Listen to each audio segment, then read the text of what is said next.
N S Lakshminarayan Bhat. Okay, ಅವರು ಬೆಂಗಳೂರು ವಿಶ್ವವಿದ್ಯಾಲಯದಲ್ಲಿ ಕನ್ನಡ ವಿಭಾಗದ ಮುಖ್ಯಸ್ಥರಾಗಿ ನಿವೃತ್ತಿ ಹೊಂದಿದವರು. ಮೂಲತಃ ಶಿವಮೊಗ್ಗದವರು, ಬೆಂಗಳೂರು ನಗರದ ನಿವಾಸಿ. ತಂದೆ ಶಿವರಾಮ ಭಟ್ಟ, ತಾಯಿ ಮೂಗಾಂಬಿಕೆ. ಅವರ ಪೂರ್ಣ ಹೆಸರು ನೈಲಾಡಿ ಶಿವರಾಮ ಲಕ್ಷ್ಮೀನಾರಾಯಣ್ ಭಟ್ಟ. ಓಕೆ, ಅವರು ಕಾವಿ ಮಾತ್ರವಲ್ಲದೆ ವಿಮರ್ಶಕ ಮತ್ತು ವಾಗ್ಮಿ. ಓಕೆ, ಅವರು ಶಿಶು ಸಾಹಿತ್ಯದ ಅವರಿಗೆ ಬಲು ಪ್ರಿಯವಾದ ಪ್ರಕಾರಗಳಲ್ಲೊಂದು. ಮಕ್ಕಳ ಪದ್ಯಗಳ ಸಮಗ್ರ ಸಂಪುಟ ಕಿನ್ನರ ಲೋಕ ಬಾಳ ಒಳ್ಳೆವು ನಮ್ಮ ಮೆಸ್ಸು ಮತ್ತು ಗೇರ್ ಗೇರ್ ಮಂಗಣ್ಣ ಎಂಬ ಕೃತಿಯ ರಚಿಸಿದ್ದಾರೆ. ಕಿಶೋರಿ ಎಂಬ ಕವಿತಾ ಸಂಕಲನಕ್ಕೆ ಅವರು NCERT ಬಾಲ ಸಾಹಿತ್ಯ ಪುರಸ್ಕಾರ, ಕೇಂದ್ರ ಸಾಹಿತ್ಯ ಅಕಾಡೆಮಿ ಬಾಲ ಪುರಸ್ಕಾರ ಲಭಿಸಿದೆ. ಯಾವುದಕ್ಕೆ? ಕಿಶೋರಿ ಎಂಬ ಕವಿತಾ ಸಂಕಲನ ಯಾರ್ದು? NS ಲಕ್ಷ್ಮೀನಾರಾಯಣ್ ಭಟ್ರದ್ದು. ಅವರ full name Nailadi Shivarama Lakshminarayan Bhatta. Okay, ಅವರು ಶಿಶು ಸಾಹಿತ್ಯದ ಬಲುಪ್ರಿಯರು. ಕಿನ್ನರ ಲೋಕ, ಬಾಳ ಒಳ್ಳೆಯ ನಮ್ಮೆಸ್ಸು, ಗೇರ್ ಗೇರ್ ಮಂಗಣ್ಣ ಎಂಬ ಕೃತಿಯನ್ನು ರಚಿಸಿದ್ದಾರೆ. ಅವರಿಗೆ 3 ಬಾರಿ ರಾಜ್ಯ ಸಾಹಿತ್ಯ ಅಕಾಡೆಮಿ ಪ್ರಶಸ್ತಿ ಲಭಿಸಿದೆ. ಪದಗಳ ಅರ್ಥ: ಒರೆ, ತೂಕ, ಭಾರ, ಕಂತೆ, ಕಂಗಾಲು, ಅಶಕ್ತನಾಗು, ದುರ್ಬಲವಾಗು, ಉಪಕಾರ, ಸಹಾಯ, ಸೊಕ್ಕು, ಮದ, ಹಿಗ್ಗು, ಸಂತೋಷ, ಚಾಲಿಸು, ಹೀಯಾಳಿಸು, ಪೀಡಿಸು. ಹಿಂಡಿ, ಎಣ್ಣೆಯ ಕಾಳಿಂದ ರಸ ತೆಗೆದ ಮೇಲೆ ಉಳಿಯುವ ಶೇಷ. ಮಣ, ತೂಕದ ಒಂದು ಪ್ರಮಾಣ. ಸಮಾಸ ಅರಸನ ಪ್ಲಸ್ ಮನೆ ಅರಮನೆ. ಇರಿದು ಪ್ಲಸ್ ಮರ ಎಮ್ಮರ. ಗಿಡವು ಪ್ಲಸ್ ಮರವು ಪ್ಲಸ್ ಬಳ್ಳಿಯು ಗಿಡಮರ ಬಳ್ಳಿಗಳು. ಕೈಯನ್ನು ಪ್ಲಸ್ ಮುಗಿ ಕೈ ಮುಗಿ. 2 ಅಥವಾ 2ಕ್ಕಿಂತ ಹೆಚ್ಚು ಪದಗಳು ಅರ್ಥಕ್ಕೆ ಲೋಪ ಬಾರದ ರೀತಿಯಲ್ಲಿ ಸಮಾಸ ಪದಗಳು ಆಗುವುದು. ಇವುಗಳಿಗೆ ಸಮಪ್ತ ಪದಗಳು ಎಂದು ಕರೆಯುತ್ತಾರೆ. ಏನೆಂದು ಕರೀತಾರೆ? ಸಮಪ್ತ ಪದಗಳೆಂದು ಕರೀತಾರೆ. ಸಮಾಸ ಪದವನ್ನು ಬಿಡಿಸಿ ಬರೆಯುವುದಕ್ಕೆ ವಿಗ್ರಹ ವಾಕ್ಯ ಎಂದು ಕರೀತಾರೆ. ತಲೆಯಲ್ಲಿ ಪ್ಲಸ್ ನೋವು ತಲೆನೋವು ಎಂಬ ಪದವನ್ನು ವಿಗ್ರಹವಾಕ್ಯ ಮಾಡಿ ಬರೆಯಲಾಗಿದೆ. ತಲೆಯಲ್ಲಿ ಪ್ಲಸ್ ನೋವು ತಲೆನೋವು ವಿಗ್ರಹವಾಕ್ಯ. ಮೊದಲನೇ ಪದವನ್ನು ಪೂರ್ವ ಪದವೆಂದು, ಎರಡನೇ ಪದವನ್ನು ಉತ್ತರ ಪದ ಎಂದು ಕರೀತಾರೆ. ಓಕೆ, ಸಮಾಸದಲ್ಲಿ 8 ವಿಧ ಇದೆ. ತತ್ಪುರುಷ ಸಮಾಸ, ಕರ್ಮಧಾರಿ ಸಮಾಸ, ದ್ವಿಗು ಸಮಾಸ, ದ್ವಂದ್ವ ಸಮಾಸ, ಅಂಶಿ ಸಮಾಸ, ಬಹುವ್ರೀಹಿ ಸಮಾಸ, ಕ್ರಿಯಾ ಸಮಾಸ, ಗಮಕ ಸಮಾಸ. ಓಕೆ, ನೆಕ್ಸ್ಟ್ ಸ್ವಲ್ಪ ಶುಭ ನುಡಿ ಕಲಿಯೋಣ. ನುಡಿಯಲು ಒಳ್ಳೆಯ ಮಾತುಗಳು ಇರುವುದು, ಕೆಟ್ಟ ಮಾತುಗಳನ್ನು ಆಡುವುದೇಕೆ?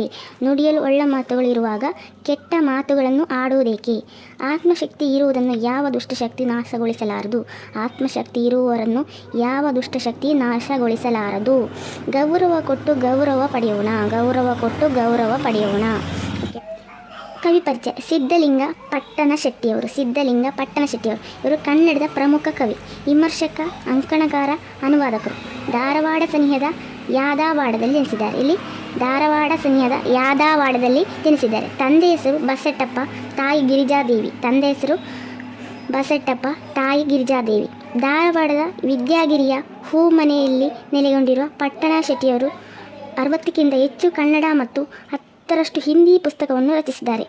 ನೀನಾ, ಔರಂಗಜೇಬ್, ಪರದೇಶಿ ಹಾಡುಗಳು, ಅಯಸ್ಕಾಂದ, ಇಷ್ಟು ಹೇಳಿದ ಮೇಲೆ, ಅಪರಂಬರ ಮುಂತಾದ ಕವನ ಸಂಕಲನ. ಯಾವುದೆಲ್ಲ? ನೀನಾ, ಔರಂಗಜೇಬ, ಪರದೇಶಿ ಹಾಡುಗಳು, ಅಯಸ್ಕಾಂದ, ಇಷ್ಟು ಹೇಳಿದ ಮೇಲೆ, ಅಪರಂಬರ ಮುಂತಾದ ಕವನ ಸಂಕಲನ. ಯಾವ ಪ್ರಕಾರಗಳು? ಕವನ ಸಂಕಲನಗಳು. ಮಾವ, ಹಕ್ಕಿಗಳು ಮುಂತಾದ ಕಥಾ ಸಂಕಲನಗಳು. ಮಾವ ಮತ್ತು ಹಕ್ಕಿಗಳು ಯಾವುದು? ಕಥಾ ಸಂಗ್ರಹಗಳು. ಅನುಶೀಲನ, ರಂಗಾಯಣ, ಪರಿಭಾವನಾ, ವಿವೇಚನ ಮುಂತಾದ ವಿಮರ್ಶಾ ಕೃತಿಗಳು. ಯಾವುದೆಲ್ಲ? ಅನುಶೀಲನ, ರಂಗಾಯಣ, ಪರಿಭಾವನಾ, ವಿವೇಚನ. ಅನುಶೀಲನ, ರಂಗಾಯಣ, ಪರಿಭಾವನಾ, ವಿವೇಚನ ಎಂಬುದು ವಿಮರ್ಶಾ ಕೃತಿಗಳು.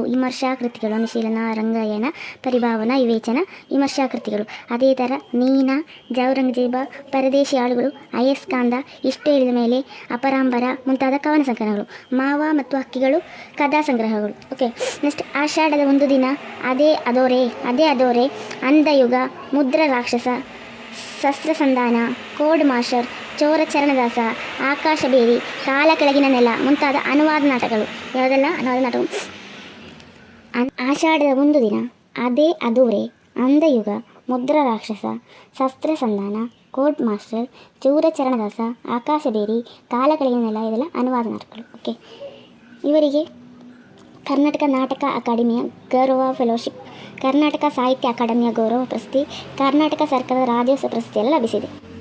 ತಡೆವ, ಬಾರಿ, ಉಪಕರಿಸು, ಉಪಕಾರ ಮಾಡು, ಜಯವೇ, ನಿಂದಿಸು, ಸುತ್ತಿ ಹೋಳಿಗೆ, ಒಲ್ಲೈಸು ಮೆಚ್ಚಿಸು, ಚಾಳಿ ನಡವಳಿಕೆ, ಹುಳ್ಳೆ ಜಿಂಕೆ, ಹುಳ್ಳೆ ಅಂತಲೇ ಜಿಂಕೆ ಚಿಗರೆ, ಮೋರೆವ ಗರ್ಜಿಸುವ, ಕುಪ್ಪಳಿಸುವ ಆರು, ಗಜ ಆನೆ, ಗುಂಟೂರು ಒಂಗರಿಸು, ನಂಜು ವಿಷ, ನೀರಾಳ ಶಾಂತಿ, ಅದನ ಅಂತಲೇ ರೀತಿಯ ಬೇವಿಸಿದ ಸಮಯ ಅದನ ರೀತಿ, ಎನಿತು ಎಷ್ಟು, ಮಿಡಿತ ಬಡಿತ, ಬೆಸುಗೆ ಹೊಂದಿಕೆ, ಸಾಧಿಸಿದ, ದಾತ ಒಡೆಯ ಸ್ವಾಮಿ, ಸೂತ್ರಚಿತ್ತ ಹೊಗಳಿಕೆ ನಿಲುಕದ ಇಂದ್ರಿಯಗಳ ಹಿಡಿತಕ್ಕೆ ಸಿಗದ, ಸೂಕ್ತಚಿತ್ತ ಅಂತಲೇ ಹೊಗಳಿಕೆ ನಿಲುಕದ ಇಂದ್ರಿಯ ಹಿಡಿತಕ್ಕೆ ಸಿಗದ, ಬಹುರೂಪಿ ಹಲವು ರೂಪಗಳಿಂದ ಕೂಡಿದೆ ಕಾಣಿಸಿಕೊಳ್ಳುವಾತ, ವಂಚನ 12 ಶತಮಾನದ ಶಿವಶರಣರು ರಚಿಸಿದ ಸಾಹಿತ್ಯ ಪ್ರಕಾರ, ವಚನ ಅಂತೇಳಿದರೆ 12 ಶತಮಾನದ ಶಿವಶರಣರು ರಚಿಸಿದ ಸಾಹಿತ್ಯ ಪ್ರಕಾರ.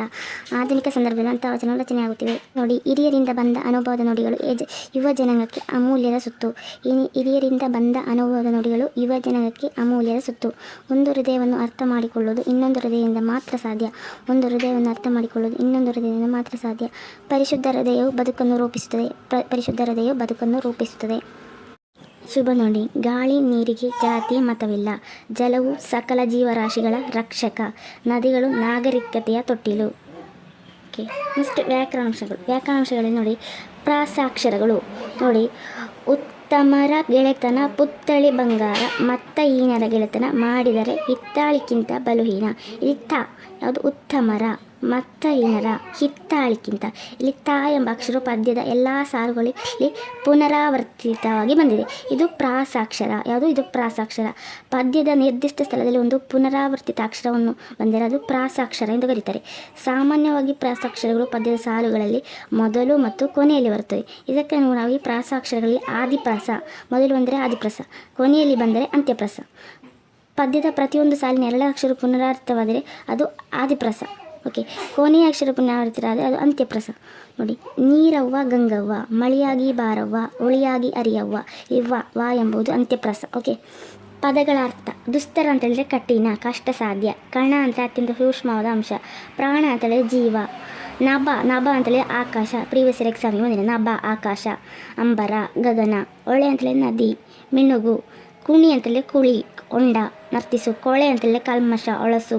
ಚಿಮ್ಮು ಅಂತೇಳಿದರೆ ಆರು, ಜಿಗಿ, ನೆಲೆ. ತೊಳೆ ಅಂತೇಳಿ ನೀರಿಂದ ಸ್ವಚ್ಛಗೊಳಿಸು. ಮಾಯ ಅಂತೇಳಿ ಇದ್ದಕ್ಕಿಂತಂತೆ ಕಾಣೆಯಾಗು. ಅರಿ ಅಂತೇಳಿದ್ರೆ ಓಡು. ತುಣುಕು ಅಂತೇಳಿ ಚೂರು, ತುಂಡು. ಗಂಗವ್ವ ಅಂತೇಳಿ ಭಾರತದ ನೆಲೆಯಲ್ಲಿ ಹರಿಯುವ ನೀರನ್ನು ಗಂಗೆ ಅಥವಾ ಗಂಗವ್ವ ಎಂದು ಕರೀತಾರೆ. ಉತ್ತರ ಭಾರತದ ಪ್ರಮುಖ ನದಿಯೊಂದಕ್ಕೆ ಗಂಗಾ ನದಿ ಎಂದು ಕರೀತಾರೆ. ಪದ ರಾಗ ಅಂದರೆ ಪ್ರತಿ ಹಂತದಲ್ಲಿಯೂ ಪೊರೆಗಳಲ್ಲಿ